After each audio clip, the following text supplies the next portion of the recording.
So last lecture में हमने potential energy का डेफिनेशन दिया था और उसमें कहा था ग्रेविटेशनल पोटेंशियल एनर्जी हमने डिराइव किया, ठीक है। And definition of potential energy was corresponding to conservative internal forces. अगर फोर्स कंजर्वेटिव है उसी के कॉरेस्पॉन्डिंग पोटेंशियल एनर्जी डिफाइंड होगा, and this is defined as, ये सी लिख रहा हूं, एफ सी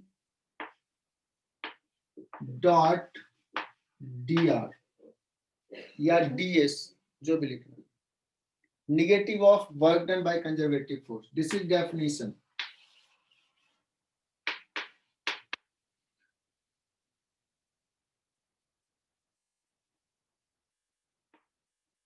अगर मुझे इसे क्या करना है, इंटीग्रेट कर देना है, तो ये हो जाएगा डेल्टा यू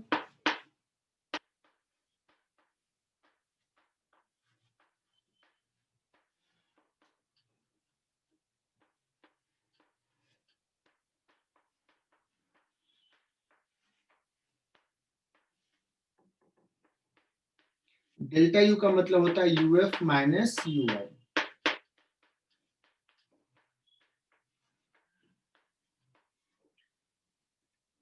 तो अगर कोई फोर्स दिया हुआ है तो किसी दो कॉन्फ़िगरेशन, दो पोजीशन, दो ओरिएंटेशंस के बीच का पोटेंशियल एनर्जी हम बता सकते हैं। यूआई इनिशियल, यूएफ फाइनल, वो इतना आ जाएगा और ये निकाल लेते हैं, ये कैलकुलेट हम लोग करते हैं।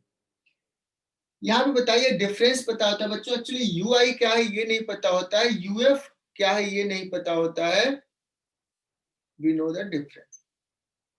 For that we use to take reference at certain point. किसी एक पोजीशंस को ले लिया, सपोज 0 पोटेंशियल एनर्जी, या तुम्हें मन कर रहा तो तुम 5 जूल लिख लो, कुछ भी लिख लो। अगर कहीं पे रेफरेंस ले लिया तो किसी दूसरे पॉइंट का एब्सोल्यूट पोटेंशियल एनर्जी हम बता सकते हैं। यहां तक बात समझ में आ गई होगी लास्ट लेक्चर में। और फिर हम लोग आगे बढ़े थे कि ग्रेविटेशनल पोटेंशियल एनर्जी कैसे निकालेंगे। तो हमने एक ब्लॉक लिया जिसका मास m, ये पोजीशन से इसको h हाइट ऊपर ले गया, h हाइट ऊपर,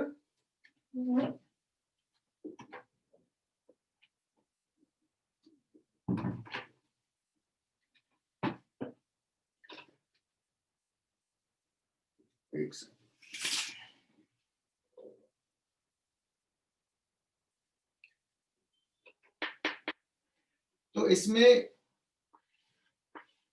work done by gravity force कितना है, तो फोर्स लग रहा है नीचे, ये जा रहा ऊपर, delta U is equal to negative of work done itself will be negative because mg constant है और h लेकिन अपोजिट डायरेक्शन में है। जो बच्चे लास्ट क्लास मिस किए थे उनके लिए बता रहा हूं,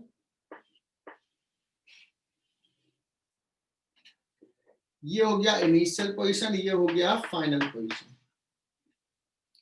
अगर हमने कहा कि इफ ui, यहां पे रेफरेंस ले लो, u इक्वल टू 0, तो इस पॉइंट का पोटेंशियल एनर्जी uf हो जाएगा mgh। मतलब रेफरेंस लेवल से h हाइट ऊपर जाओगे तो पोटेंशियल एनर्जी प्लस mgh। अगर कोई कहा नहीं सर मुझे ना यहाँ पे 0 लेना है, अगर किसी ने यहाँ पे 0 लिया तो यहाँ का पोटेंशियल एनर्जी कितना हो जाएगा, माइनस mgh। सो हमने बहुत ही छोटा सा, बहुत बेसिक, और ये बच्चे कभी गलती करते तो बहुत नाराजगी होती है मुझे, कितना प्यार से समझाता हूं कि जहां भी रेफरेंस लिया ग्रेविटेशनल पोटेंशियल एनर्जी, जो रेफरेंस लिया है उससे अगर कोई भी ब्लॉक m1 ब्लॉक सपोज मास m1 है, h1 हाइट पे है, इसका पोटेंशियल एनर्जी लिखेंगे प्लस mgh, m1 gh1। अगर ये रेफरेंस लेवल से कोई ब्लॉक M2 मास का H2 हाइट नीचे है तो इसका पोटेंशियल एनर्जी होगा U2 माइनस M2GH2। अभी जितने बच्चे क्लास अटेंड कर रहे हैं क्या सबको ये clear? Yes, sir. Yes, sir. Yes, sir.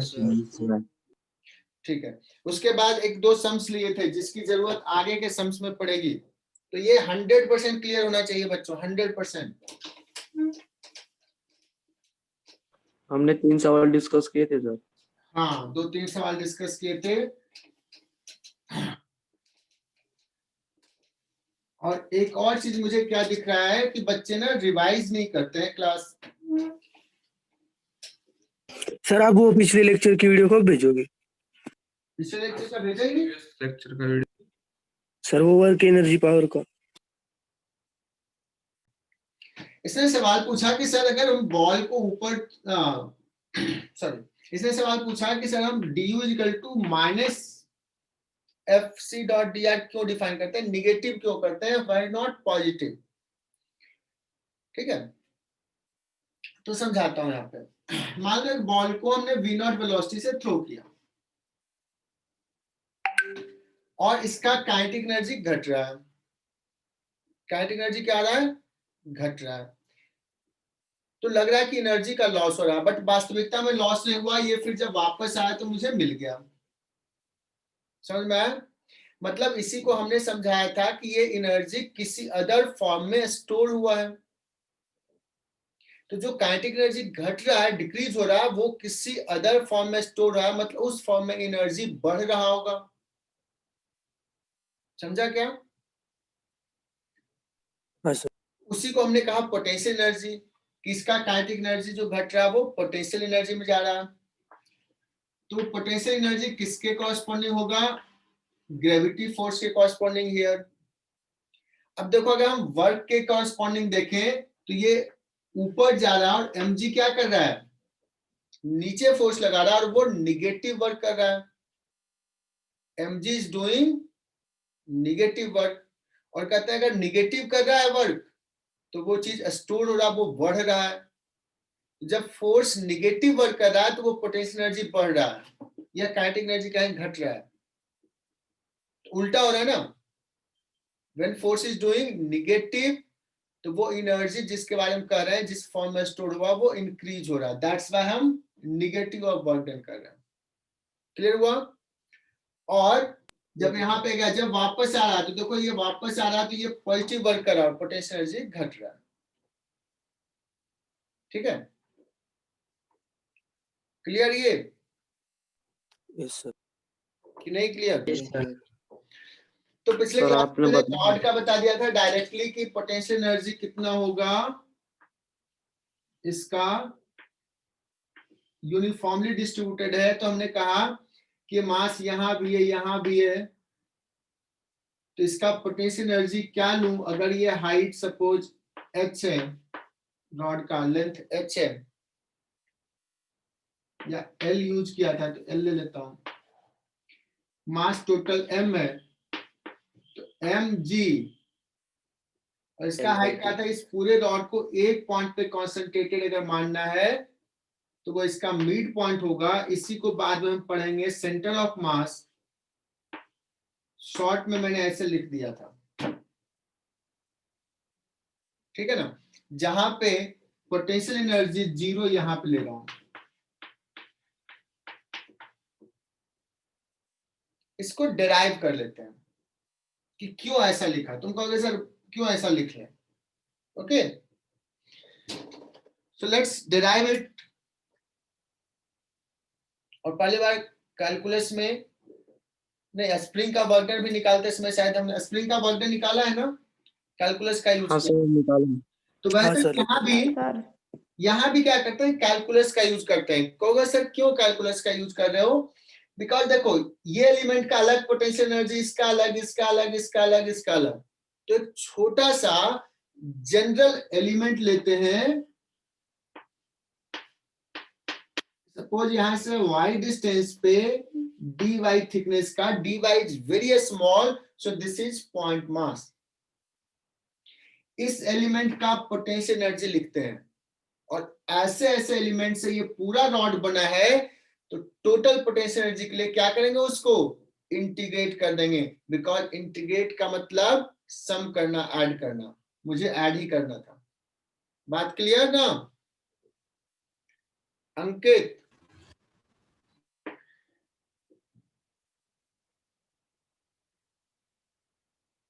तो चलो लिखो, यहां पे सारे बच्चे लिखेंगे, कंसीडर, पूरा लिखेंगे, साथ साथ लिखो, consider an element of length dy at height y from surface। देखो ये जो दिखाया है,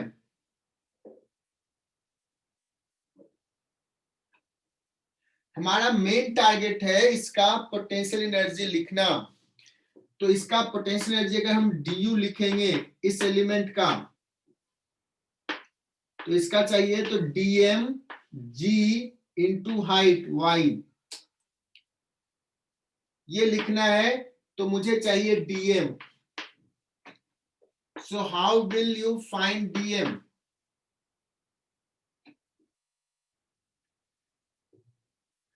तो तुम कहोगे सर ये यूनिफॉर्मली डिस्ट्रीब्यूटेड है मास, सो m मास l लेंथ में है, तो यूनिट लेंथ में कितना मास है, इतना मास, और इस क्वांटिटी को बोलते हैं मास पर यूनिट लेंथ। एकदम साथ साथ लिखो,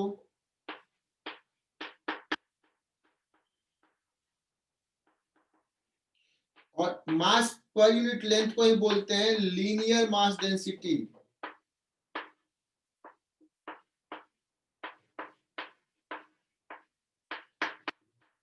कुछ बच्चे होते हैं कि डेंसिटी का मतलब समझते हैं वॉल्यूम डेंसिटी वाला, जैसे वाटर का डेंसिटी 10⁻³ kg पर मीटर क्यूब है। 10th क्लास तक, 9th क्लास तक हम डेंसिटी का मतलब यही समझते थे, बट अभी हम डेंसिटी, वॉल्यूम डेंसिटी भी जानेंगे, लीनियर मास डेंसिटी भी बोलेंगे, यूनिट लेंथ पे कितना मास है, सरफेस मास डेंसिटी भी पढ़ेंगे कि यूनिट सरफेस एरिया पे कितना मास है। जैसे एक प्लेट ले लिया है ना, तो वहां पे सरफेस मास डेंसिटी कहेंगे। जब मास वॉल्यूम में डिस्ट्रीब्यूटेड होगा, then we will say that volume mass density. I hope कि ये क्लियर हो गया होगा। तो यूनिट लेंथ का मास इतना है, बट हमारे एलिमेंट का लेंथ कितना है, dy। सो किसी को तकलीफ इसमें? No sir. कैसे dm लिखा, एकदम 100% क्लियर होना चाहिए। आना शुक्ला, यूनिट लेंथ का मास इतना, तो dy लेंथ का मास कितना है, यूनिटरी मेथड, ये तो तुम 6th क्लास में पढ़े थे। अब मुझे चाहिए टोटल रॉड का potential energy, gravitational potential energy of the rod in this orientation.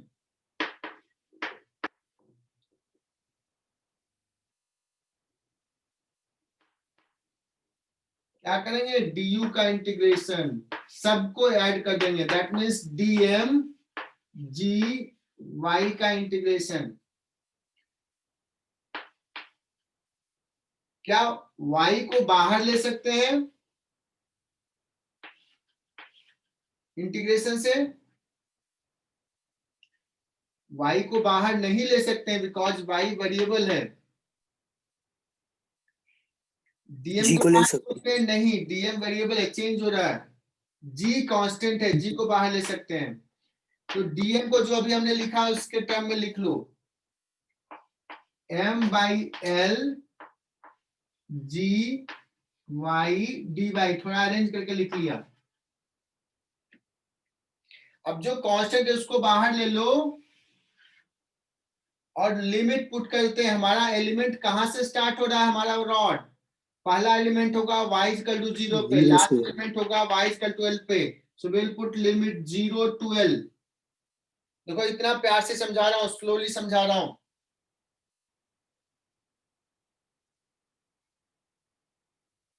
Zero to L, तो हमारा ये पूरा रॉड कवर हो जाएगा। So potential energy will be mg upon L y square by 2, limit put कर दोगे तो L स्क्वायर बाई 2, एक L जाएगा, mg L बाई 2, यही आ गया। तो देखो ये चीज जो हमने कहा था उसको डिराइव कर लिया।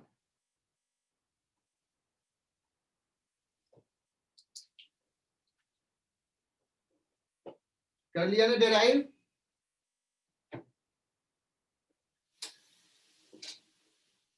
Sir 1 minute. मैंने सोचा लिख लिया हो, ठीक है। सो एक और सवाल ले रहा हूं बहुत छोटा सा, कि एक एल शेप का फ्रेम है जिसको मैंने ऐसे रख दिया है, एल लेंथ वर्टिकल और फिर एल लेंथ हॉरिजॉन्टल, दोनों का मास m है। दैट मींस ये फ्रेम का टोटल मास है 2m। ग्रेविटेशनल पोटेंशियल एनर्जी यहां पे रेफरेंस ले लिया है 0, है ना। सो ये टोटल पोटेंशियल एनर्जी क्या होगा? अच्छा शायद मैं बताना भूल गया कि यहां से यहां गए तो यहाँ पे जितना पोटेंशियल एनर्जी है यहाँ पे भी उतना होगा और यहाँ पे भी उतना ही होगा। व्हाई? बिकॉज mg फोर्स इधर लग रहा है, अगर हम इधर जाएंगे तो वर्क डन नहीं होगा mg का। तो अगर हॉरिजॉन्टल डायरेक्शन मूव करेंगे तो पोटेंशियल एनर्जी में चेंज नहीं होगा, क्योंकि 90 डिग्री पे मूव कर रहे हैं, वर्क डन नहीं हो रहा, तो ये सारे सेम पोटेंशियल पे होंगे। तो ऑल हॉरिजॉन्टल मतलब ये अगर देखेंगे तो यहाँ का यहाँ का यहाँ का यहाँ का सबका सेम। क्लियर? सो देखो इसको ना हम दो सिस्टम, इस सिस्टम को दो बॉडी से बना हुआ मान सकते हैं, एक ये और एक ये, सेपरेट कर देते हैं। तो हम लोग कहते हैं पहले इसका पोटेंशियल एनर्जी लिखते हैं और फिर इसका पोटेंशियल एनर्जी। सो इसका पोटेंशियल एनर्जी तो अभी जस्ट हमने सीखा, कितना हो mgl by 2 mgl by 2 mgl/2, reference level से ऊपर। अब इसकी बात करते हैं, गलती से कोई इसका भी mgl/2 लिख लेता है, लेकिन सोचो इसका तो हर एलिमेंट यहां से L हाइट पे है, हर एलिमेंट, mgh क्या हो जाएगा? mgl, isn't it? yes sir So answer will be 3 mgl/2, ठीक है ना।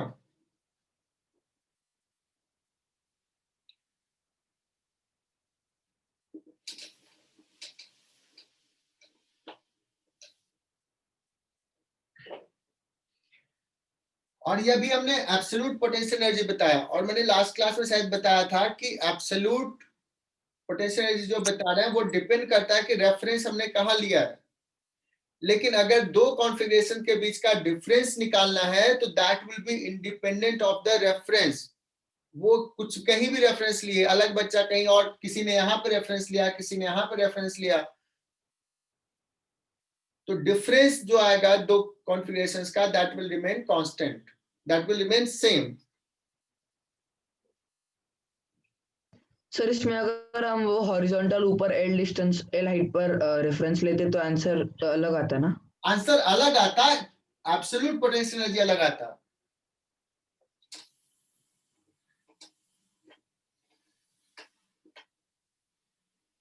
सर वो -mgl by 2 आता ना? हाँ बहुत बढ़िया, हाँ। -mgl/2 आता है।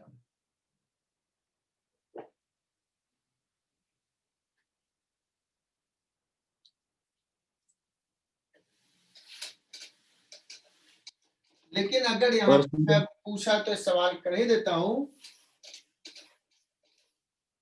कि जैसे अभी ये था, रॉड ऐसे था, दिख रहा है रॉड, शायद रेड कलर से लिखा हूं,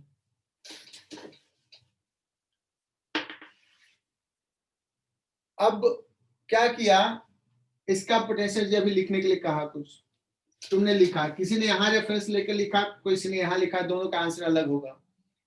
अब मैं कहा कि ये रॉड ना ऐसे होकर के फिर ऐसे हो गया,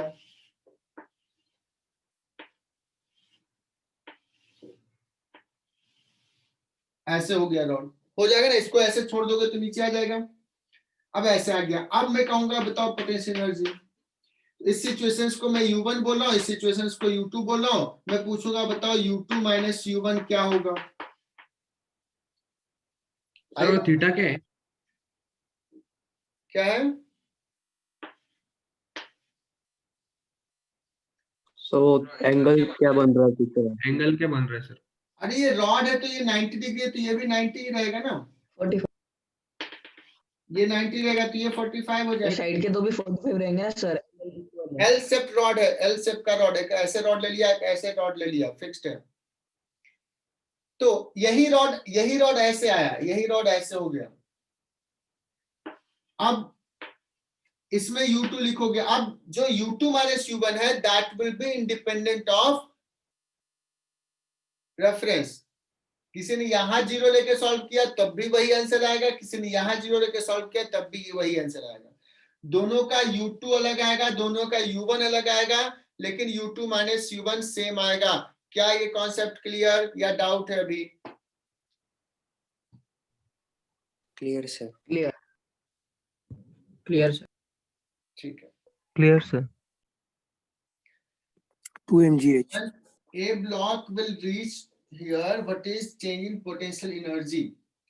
देखो अब हम रेफरेंस कहीं भी ले सकते हैं। मैंने सपोज रेफरेंस यहां ले लिया, यहां पे वाला केस यही इजी लग रहा है, तो UI हम लोग बोलेंगे 2mgh। सिस्टम लिखा बच्चों, सिर्फ इस ब्लॉक का नहीं, इसका अर्थ का सबका, प्लस ये भी रेफरेंस हाइट से अभी जो भी हाइट है, मान लो मैंने इक्वल ले दिया है लेवल, इसका भी mgh।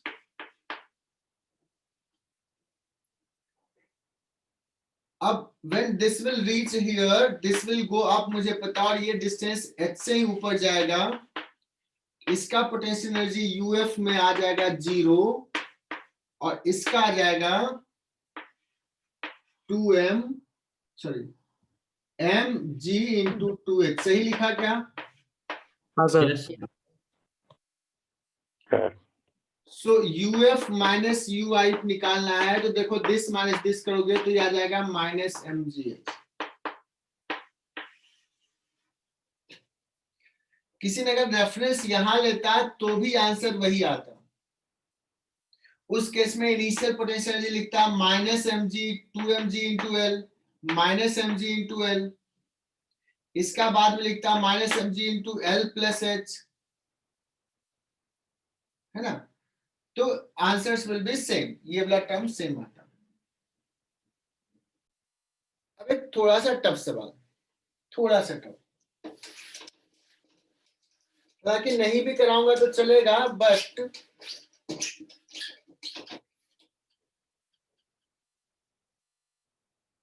सेंटर ऑफ मास में जनरली हम करवाते हैं ऐसा।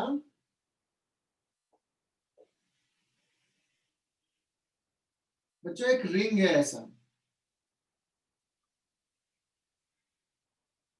हाफ रिंग है,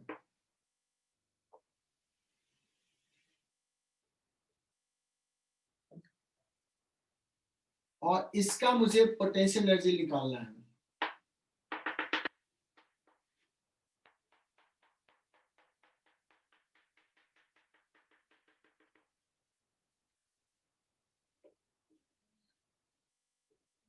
टोटल मास m, तो अगेन तुम कहोगे कि सर इसका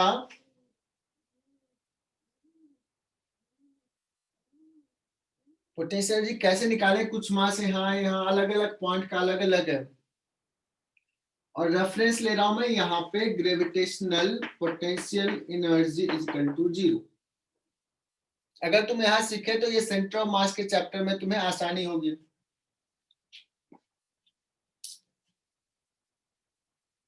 ओके, तो देखते हैं कैलकुलस का यूज, इंटीग्रेशन का यूज, एकदम ध्यान से समझना।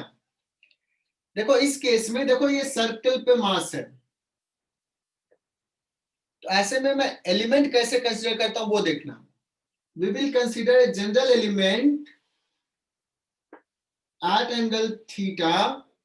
एक छोटा सा यहां पे एलिमेंट लेते हैं,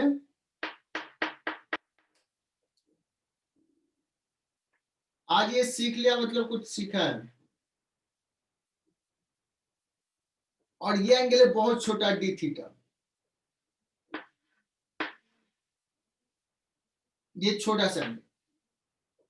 दिस इज आवर एलिमेंट, बहुत छोटा है, ये पॉइंट मास जैसा है, ये बहुत छोटा सा। तो हमारा एलिमेंट कहां से कहां डिस्ट्रीब्यूटेड है, तो थीटा इज इक्वल टू 0 से लेकर के थीटा बढ़ रहा, ये 90 डिग्री हुआ और ये एलिमेंट है 180 डिग्री पे।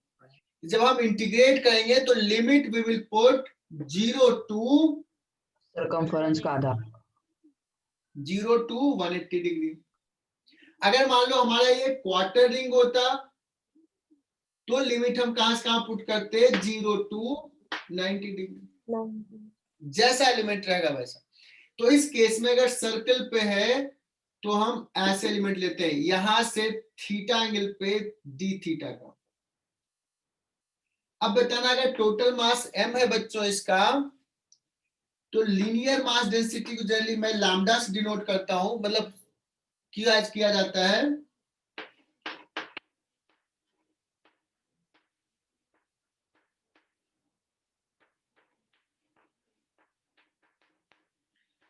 ये लैम्डा होगा कितना, total mass m and it is distributed on length pi r, m upon pi r।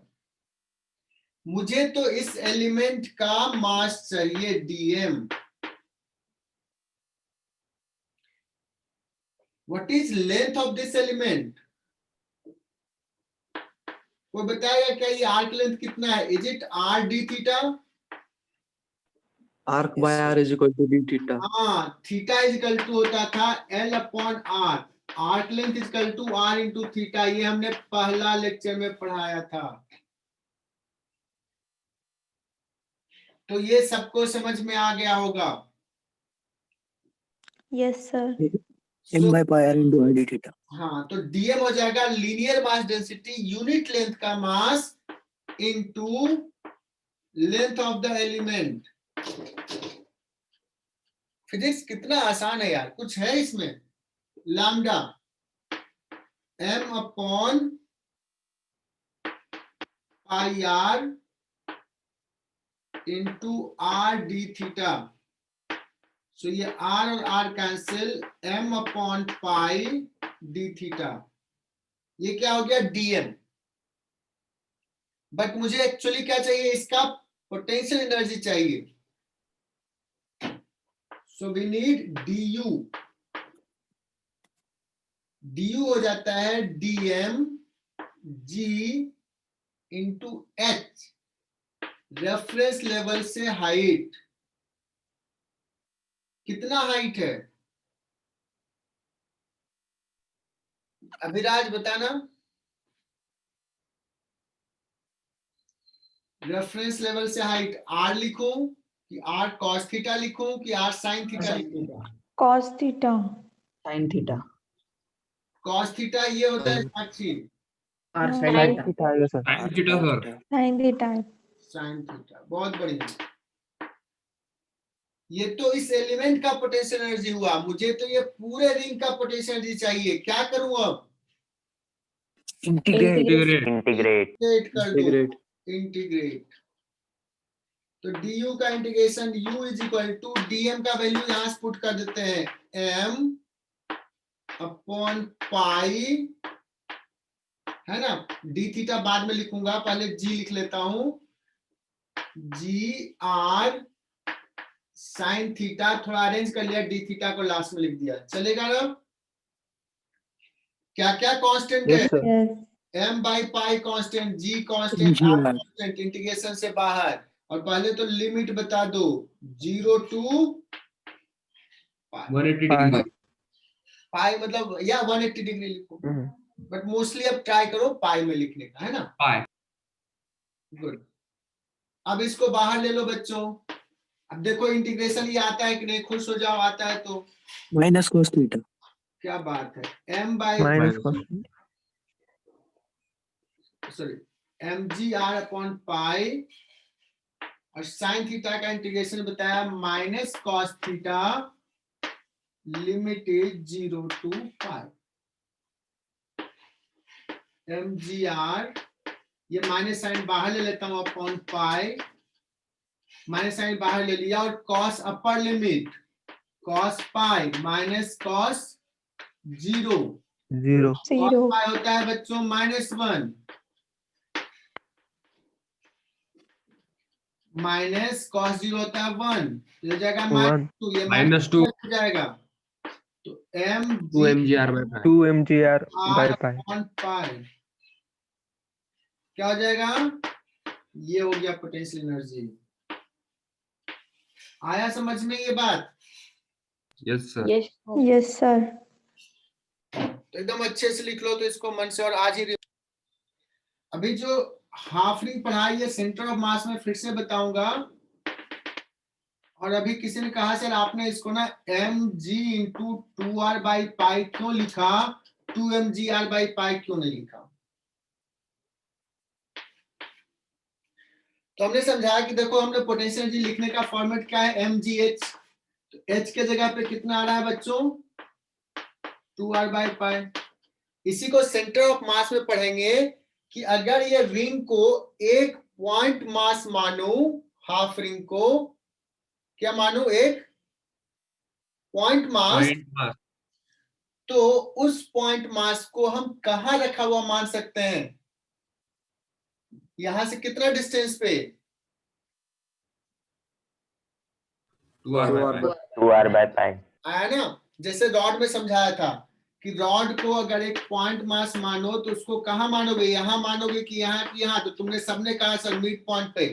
इसी को बोलते हैं कि सेंटर ऑफ मास। इस रॉड को एक पॉइंट मास के साथ ट्रीट करेंगे, so that point mass should be placed here.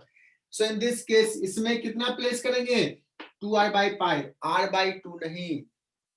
और यही सेंटर ऑफ मास में मैं फिर से डिराइव करवाऊंगा, तो अभी से याद रख लो ये वाला डेटा, 2r बाई पाई होता है।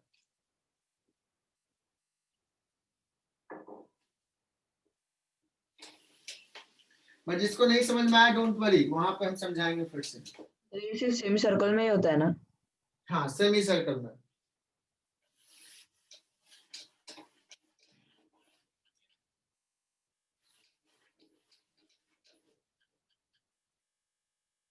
और अगर कोई पूछा जाए, कॉमन सेंस से बताना, ये रिंग है जिसका मास m है, रेडियस r है, ये ग्रेविटेशनल पोटेंशियल एनर्जी 0 है। कैन यू गेस कि इसका पोटेंशियल एनर्जी कितना होगा? अभी r कितना लिखूं, mg इंटू फुल रिंग है, जो तुम्हारा दिल कर रहा वो बताओ। इस पूरे रिंग को अगर एक पॉइंट पे मारे तो वो पॉइंट कौन सा होगा, ये मिड पॉइंट middle कौन सा, midpoint मिडल क्या पोटेंशियल एनर्जी हो जाएगा, mg R ठीक है। चलो मैं बात कर रहा हूं कि एक स्फीयर है और स्फीयर पे एक टॉप मोस्ट पोजीशन से एक ऐसे चेन लगा दिया है,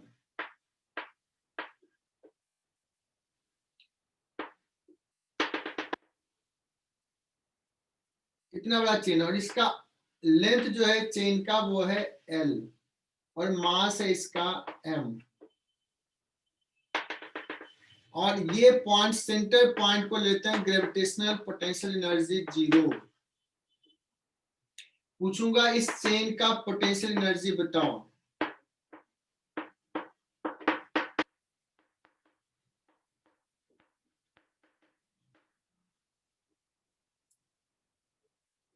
ठीक है,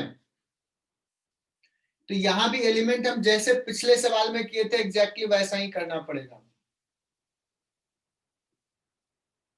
लेकिन क्या होगा सर, इसमें लिमिट कहां से कहां पुट करें? 0 to 2 pi ये चेन इतना है ना, सिर्फ इसका कर है, ये रिंग नहीं, ये स्फीयर है, 0 to L. चेन का पोटेंशियल एनर्जी। तो कोई बताएगा कि ये थीटा नॉट कितना है? L by R. L/R। अब देखना, 0 अगर मैं to theta रेफरेंस naught. लूंगा, देखना यहां से इस पे एक एलिमेंट कंसीडर करूं, तो या तो मैं यहां से एंगल थीटा पे लूं, यहां से थीटा पे डी थीटा का एलिमेंट लूं। अगर मैं थीटा यहां से ले रहा हूं तो पहला एलिमेंट कहां पे है? इस पॉइंट पे, मतलब π/2 माइनस थीटा नॉट पे है। और लास्ट एलिमेंट कहां पे है? π/2। तो limit from here to here. Clear? नहीं क्लियर हुआ होगा Yes, sir. बच्चों को? हो गया सर. क्या बात है, ठीक है। बहुत सारे बच्चों को नहीं भी क्लियर हुआ होगा, तो फिर से मैं समझा रहा हूं इसको दूसरे डायग्राम में। एक बार और सवाल रिपीट करूँ ना? हाँ सर, रिपीट कर रहा हूं। सवाल ही तुम लोग नहीं समझते हो यार, तो कैसे आंसर समझोगे? देखो, इसको क्लियर ही नहीं है। यहाँ पे ये चेन है, इसमें अगर मैं लिमिट पुट करूं तो कहां से कहां का लिमिट पुट करूंगा पोटेंशियल एनर्जी निकालने में? तो यहां पे जब समझा रहा है तो मैंने यहां से थीटा एंगल पे डी थीटा का एलिमेंट लिया। कोई कहेगा कि सर ऐसा कर सकते हैं क्या कि मैं यहां से थीटा एंगल पे डी थीटा का एलिमेंट लेता हूं। समझो इसको, स्टार्ट कहां से किया? यहां से। अगर मैंने ऐसे लिखा थीटा एंगल पे, ये थीटा तो ये थीटा,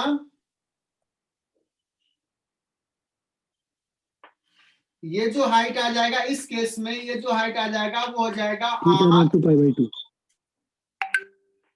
आर कॉस थीटा हो जाएगा हाइट। और लिमिट पुट करना है तो लिमिट कहां से कहां पुट करेंगे बच्चों? तो देखो, पहला एलिमेंट ये, चूंकि यहां से स्टार्ट कर रहे हैं, सो 0 से लेकर के लास्ट एलिमेंट ये थीटा नॉट।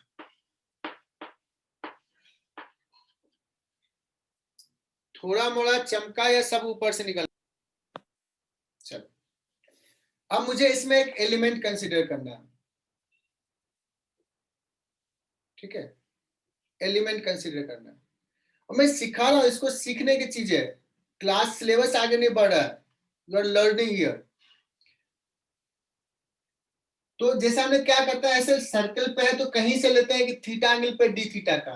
तो theta we can start from here. मैं यहां से ऐसे जा रहा हूं थीटा, यहां से थीटा एंगल पे थोड़ा सा डी थीटा और बढ़ गया, तो ये हमारा एलिमेंट हो गया।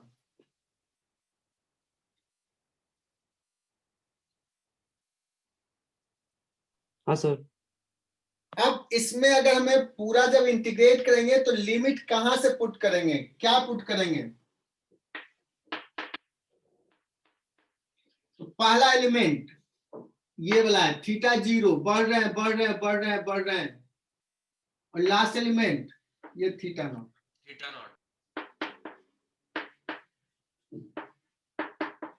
और थीटा नॉट है कितना? तो तुम्ही लोगों ने बताया L/R। L/R. क्या अभी भी सबको ऊपर से निकला या समझ में आया? समझ में आया सर. समझ में आया सर। अब कोई कहेगा नहीं सर, आपने पिछले सवाल में ना हॉरिजॉन्टल लेवल से लिया था। अब देखो मैंने क्या बताया, मैंने बताया कि सर पिछले में तो आपने यहां से थीटा लिया था। अब देखो इसी में ड्रॉ करूंगा तो फिर से बहुत ही हो जाएगा, तो मैं थोड़ा अलग से ड्रॉ कर रहा हूं, अलग डायग्राम। जब चीजें समझ में आ जाती है तो सवाल बहुत आराम से बनेंगे, भले थोड़ा टाइम लो बट समझो। अब किसी ने कोई कहा सर मैं यहां से ले रहा हूं कि यहां से एक एलिमेंट थीटा एंगल पे डी थीटा का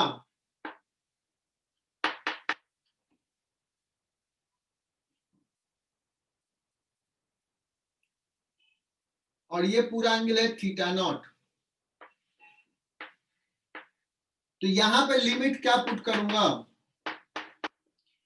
सो यहां से रेफरेंस लिया तो यहां पे तो कोई एलिमेंट है नहीं, नहीं है। पहला एलिमेंट यहां पे है, so this angle, this first element, तो लिमिट विल बी ये एंगल है π/2 माइनस थीटा नॉट, पहला एलिमेंट। और लास्ट एलिमेंट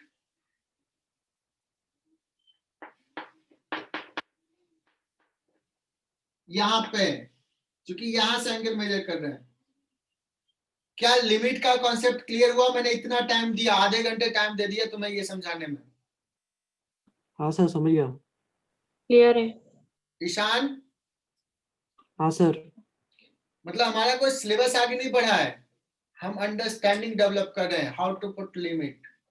लेकिन अगर ये क्लैरिटी आ गई तो मतलब तुमने बहुत कुछ सीखा कि हाउ टू पुट लिमिट, कैसे एलिमेंट हमारा कैसे है, कैलकुलस का एप्लीकेशन। ये बच्चों को बहुत परेशान करता है।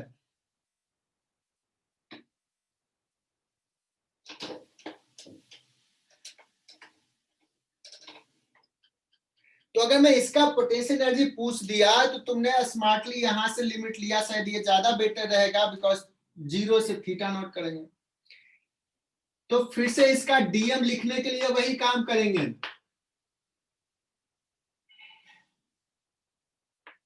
इसका लीनियर मास डेंसिटी लिखेंगे। लीनियर मास डेंसिटी कितना होगा वो पता है, टोटल मास है m, लेंथ है l, m/l है।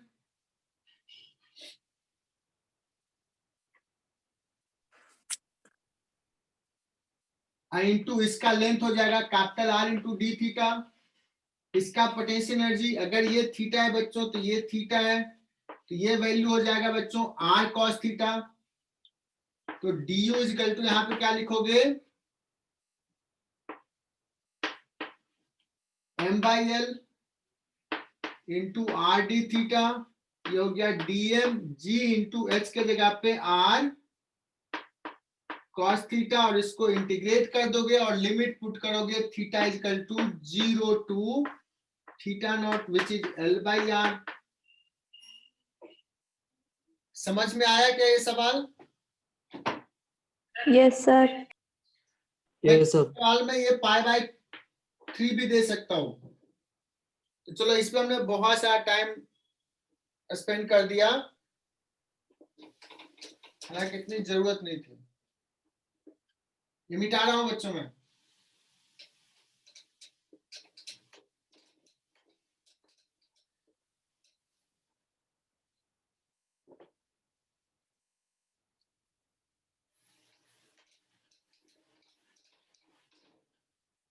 अब इतना टाइम स्पेंड किया तो मैं एक सवाल तो पूछना बनता है मेरा।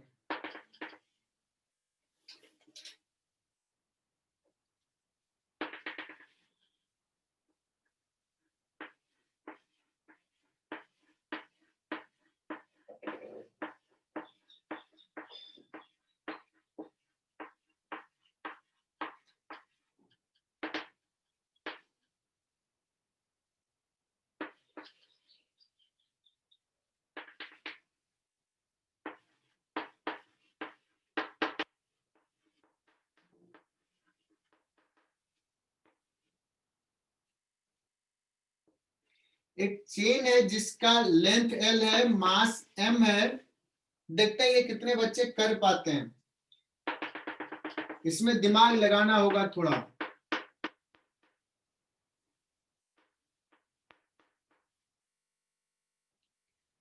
और जो दिमाग लगाए, मतलब जो सॉल्व करना चाहेगा उसको मजा आ जाएगा। कुछ बच्चे होंगे जो सॉल्व करना ही नहीं चाहेंगे। एक चेन है, इसका लेंथ जो है L। अच्छा, इतना लेंथ क्या होता है? ये π/2r, तो ये π/2 है ना, 1/4 ऑफ द, हाँ सर। ये π/2r। तो लेंथ जो मैंने दिखाया वो L क्या है, π/2r से बड़ा है। अगर L छोटा होता तो ये यहां तक ही दिखाता, मैंने ऐसे दिखाया। ये लेवल हम ग्रेविटेशनल पोटेंशियल एनर्जी का 0 ले लिया। एक नीचे का निकालेंगे फिर ऊपर का। तो ये total potential energy of this chain बताना है, अभी कितना होगा।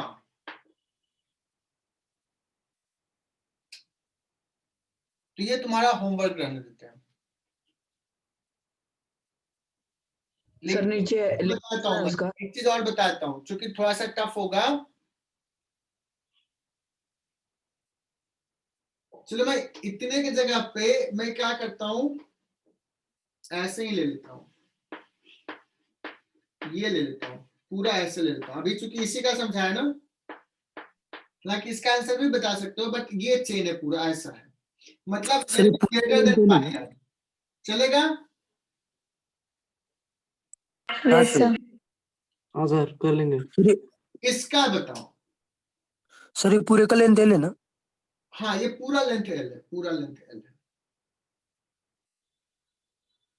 तो इसका पोटेंशियल एनर्जी लिख के मुझे बताना है कि कितना होगा। टोटल चेन का मास m है, टोटल लेंथ l है। तो कुछ बच्चे ये बता सकते हैं कि how much this length is l L minus pi R. Pi r। और इतने का पोटेंशियल एनर्जी लिखने तुम्हें आता है। इसको क्या करना, मैं हिंट दे रहा हूं थोड़ा सा। इसको मान लेते हैं कि ये m1 मास है और इसको मान लेते हैं ये m2 मास है।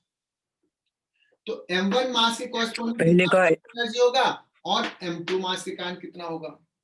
लेकिन तुम कहोगे सर आप पिछला सवाल में तो आप यहां से दे रहे थे, तो वो बोला कैसे करेंगे, क्या वो मैं कर सकता हूं कि नहीं, है ना। तो बच्चों मैं हिंट दे रहा हूं कि इसको भी करने के लिए ना, इतने का भी जो हाइट लिखते हैं ना कि इसको एक पॉइंट मास मानू, तो यहां से यहां पे मानते हैं, और ये हाइट जो होता है ना वो 2r/पाई आता है। ये हिंट दे रहा हूं, तुम करोगे तो आ जाएगा। तो अगर इसका मास m है तो इसको भी हम यहां मानेंगे, और ये यहां से हाइट होता है 2r/पाई, जितना इसका होता है। ओके, तो ऐसे सवाल भी कर लोगे फ्यूचर में। हुआ था सर रिकॉर्ड। हाँ चलो, हर्षवर्धन ने सही जवाब दिया था, यस।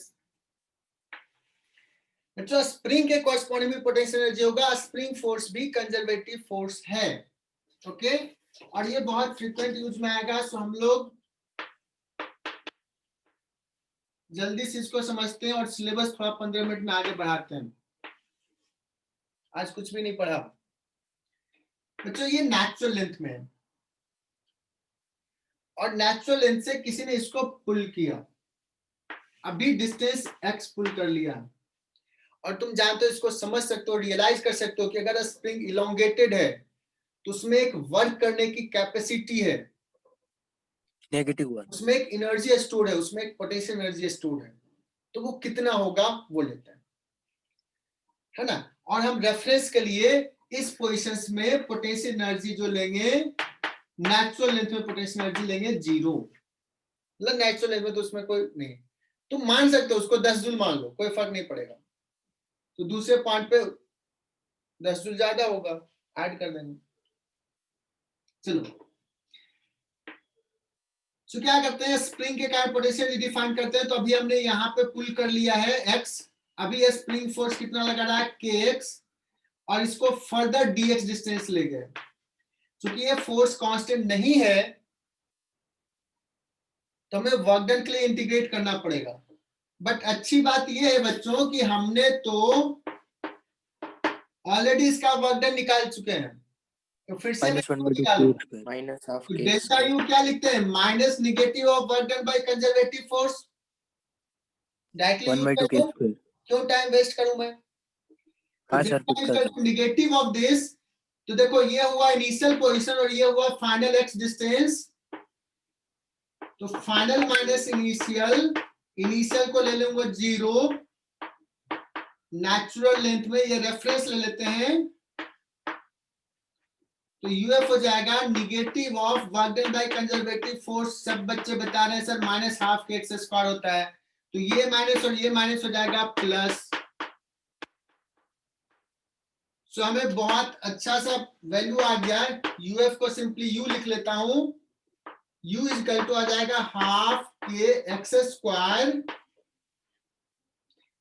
बट इसमें ये ध्यान देना है, we have taken reference as zero potential energy when when it is in natural length। और अगर हम इलोंगेशन कर रहे हैं x से तब ये वर्क डन होता है, x से कंप्रेस करेंगे नेचुरल लेंथ से तब भी यही वर्क डन होता है, यही। तो यही पोटेंशियल एनर्जी होगा, potential energy stored in a spring if elongated bracket में और compressed by x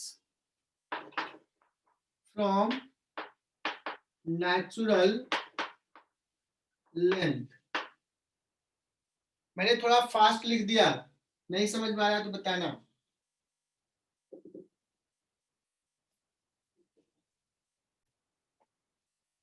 तो बच्चों सबसे पहले तो यहाँ पे मैंने ले लिया इनिशियल, मतलब नेचुरल लेंथ में है तो उसके पोटेंशियल एनर्जी को ले लिया है जीरो।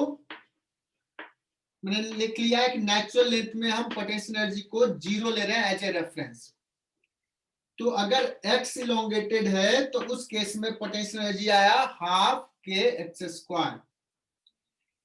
और ये भी बात बताया कि अगर हम इसको इलोंगेशन के जगह पे अगर कंप्रेस करते तो भी यही रिजल्ट आता है ना, तो रिजल्ट विल बी सेम।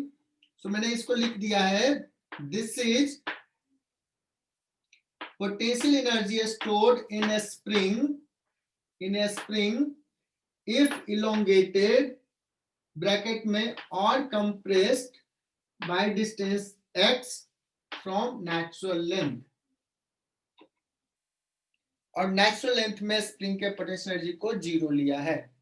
अगर कोई सवाल ये कहे कि नहीं मुझे नेचुरल लेंथ में पोटेंशियल एनर्जी जो लेना है ना वो लेना है 5 जूल, मेरा मन है लेने का, ठीक है, तो तुम कहोगे कि ठीक है जब ये x से कंप्रेस्ड या इलोंगेटेड होगा उस समय उसका एनर्जी हो जाएगा हाफ के एक्स स्क्वायर अब प्लस माइनस नहीं प्लस, ये है ना ux माइनस u जीरो, ये हाफ के एक्स स्क्वायर है ना, डिफरेंस यहाँ कांस्टेंट। पे 5 लिया तो ये इधर जाकर के प्लस 5 हो जाएगा, डिफरेंस विल बी हाफ के एक्स स्क्वायर। बहुत बढ़िया, किसी ने उधर से आवाज दिया।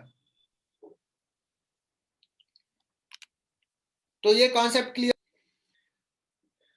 बहुत ही इंपॉर्टेंट चीज पढ़ाने वाला हूं, just wait for 5 minutes, 5 minute एकदम कोई भी एग्जिट होगा। सबसे पहले वर्क एनर्जी थ्योरम हमने पहले डिस्कस किया था। एक ब्लॉक लिया, बहुत सारे फोर्सेस लग रहे हैं, तो क्या लिखा था, change in kinetic energy is equal to work done by all forces. Clear? Yes sir. Yes, sir. अब हम लोग लेते हैं work energy theorem for a system. Work energy theorem for a system मतलब हम एक ब्लॉक नहीं, एक से ज्यादा ब्लॉक है सिस्टम में, तो क्या वर्क एनर्जी थ्योरम लगा सकते हैं? वहां भी change in kinetic energy of a system is equal to होगा work done by all forces, है ना। क्या work done by all forces में जब सिस्टम लेंगे तो कुछ इंटरनल फोर्सेज होंगे और कुछ एक्सटर्नल फोर्सेज होंगे। आ रही बात समझ में? सिस्टम लेंगे तो कुछ इंटरनल फोर्सेज भी होंगे ना।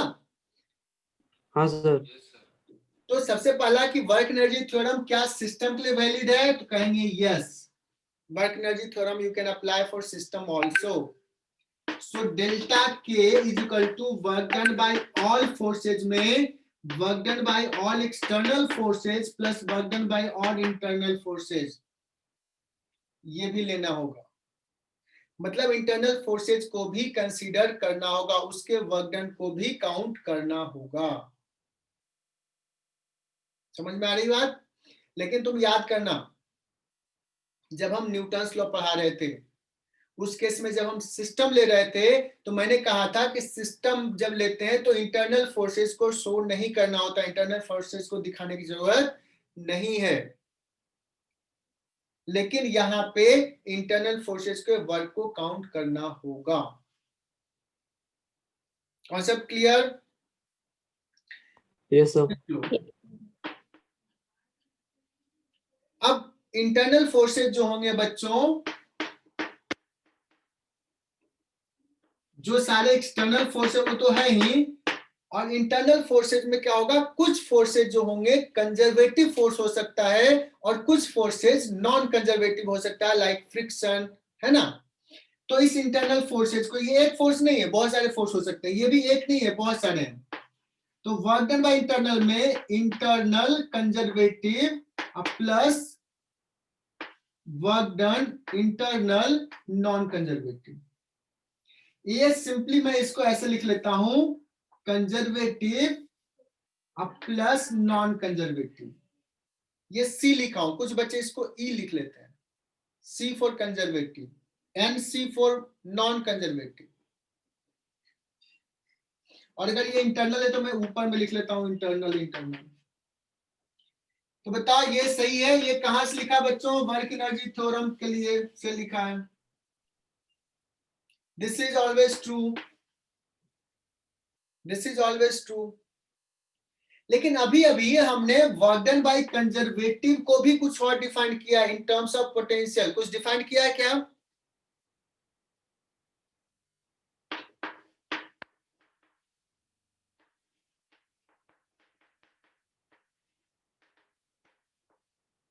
और वर्क डन बाय कंजर्वेटिव को क्या डिफाइन किया? Minus of delta U define किया है कि नहीं? Delta is equal to negative of this.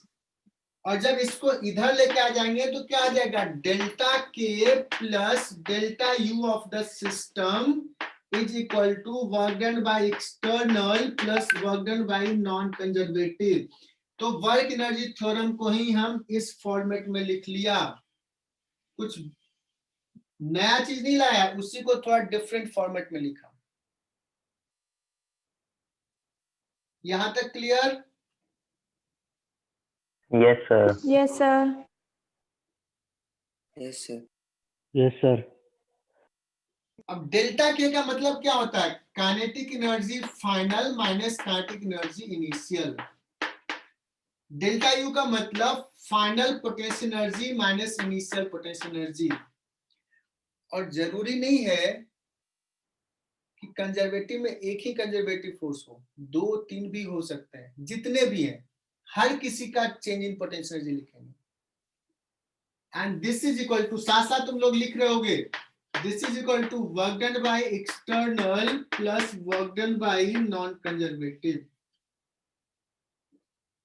जो सिस्टम पे एक्सटर्नल फोर्स लग रहा है उसका वर्क डन, सिस्टम के अंदर कोई नॉन कंजर्वेटिव फोर्सेज प्रेजेंट है, मोस्ट ऑफ द सवाल में सब में रहेगा तुम्हें फ्रिक्शन। सर ये आखिरी स्टेटमेंट वर्क एनर्जी थ्योरम है ना? वर्क एनर्जी थ्योरम ही तो है ये। हाँ सर। सो अब देखो ये KF plus UF, KF plus UF minus KI plus UI। बच्चों ये kinetic energy plus potential energy, दोनों एनर्जी है, दोनों को मिला करके इसको बोलते हैं मैकेनिकल एनर्जी। अलग नाम दे दिया। काइनेटिक एनर्जी और पोटेंशियल एनर्जी दोनों एनर्जी है, और दोनों के समेशन को बोलेंगे mechanical energy. We denote it by E, और ये यहाँ पे लगा देते हैं F फाइनल, और इसके लिए लिख लेते हैं इनिशियल के लिए I। मतलब मैंने यहाँ पे अभी क्या लिखा है बच्चों? E इज इक्वल टू लिखा है K प्लस यू, साइड में लिख लेना। E को बोलते हैं मैकेनिकल एनर्जी।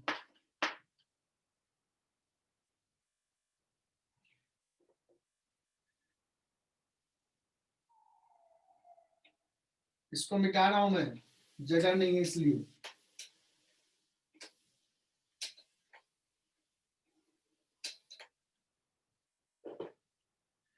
तो EF minus EI is equal to क्या आ गया? Work done by external force plus work done by non conservative force. अब देखना, आप कंडीशन लिख रहा हूं, इफ, ये देखो हमेशा ट्रू है, this is always true. If work done by external force 0 हो, अगर एक्सटर्नल फोर्स लग रहा है बट कोई वर्क नहीं कर रहा, या एक्सटर्नल फोर्स है ही नहीं,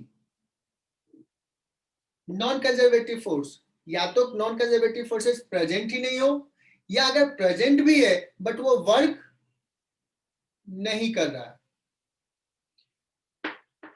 and work done by non conservative force is 0, अगर ऐसा है तो उस केस में लिखेंगे EF minus EI is equal to 0। That means लिखेंगे final mechanical energy is equal to initial mechanical energy.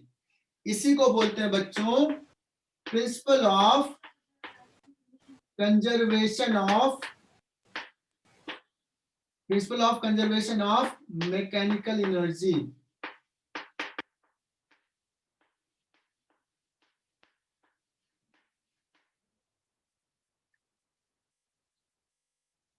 Principle of conservation of energy नहीं, mechanical energy.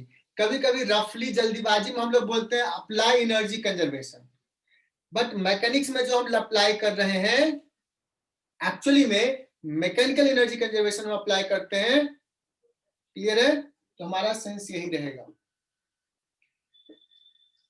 तो मैकेनिकल एनर्जी कंजर्वेशन को हम ऐसे लिखेंगे, या कभी कभी सिंपली मैं यहाँ पर जो लिखा था ना delta K plus delta U that is equal to work done by external plus work done by non conservative, ये भी 0 ये भी 0 अगर है, अगर तो लिखेंगे delta K plus delta U is equal to 0। तो मैकेनिकल एनर्जी कंजर्वेशन को कभी मैं ऐसे लिखूंगा, कभी ऐसे लिखूंगा, जो जैसे लिखना है लिख सकते हैं। ये अगर कह रहा है देखो delta K plus delta equal to 0, इसका मतलब ये हुआ कि अगर ये पॉजिटिव है तो दिस मस्ट बी निगेटिव, तभी तो 0 होगा और इक्वल में होगा। अगर ये निगेटिव है तो this must be positive. Delta के और डेल्टा यू अपोजिट नेचर का होगा अगर कंजर्व है तो इसी चीज को कभी कभी मैं लिखता हूं, कभी कभी ऐसे भी बोलूंगा कि मान लो डेल्टा के पॉजिटिव है तो delta U must be negative, तभी ये पॉजिटिव हो जाएगा। कभी बोलूंगा कि काइनेटिक एनर्जी अगर गेन कर रहा है, काइनेटिक एनर्जी अगर बढ़ रहा है तो सर्टेनली तुम गेस करोगे पोटेंशियल एनर्जी डिक्रीज होगा, घटेगा। एक के कॉस्ट पे दूसरा बढ़ेगा। अगर काइनेटिक एनर्जी घटेगा तो पोटेंशियल एनर्जी बढ़ेगा। तो कभी कभी मैं इसी स्टेटमेंट को शॉर्ट में, जैसे हम लोग बहुत सारे सवाल जब कर लेंगे थोड़ा कॉन्फिडेंस आ जाएगा, तो इसी को मैं बोलूंगा gain in kinetic energy is equal to loss in potential energy. समझ में? एक का गेन तो दूसरे का लॉस। या कभी बोलूंगा loss in kinetic energy is equal to, complete करो, loss in kinetic energy is equal to gain in Gain in potential energy. Gain in potential. बहुत बढ़िया, मतलब समझ में आ गया। तो आज का क्लास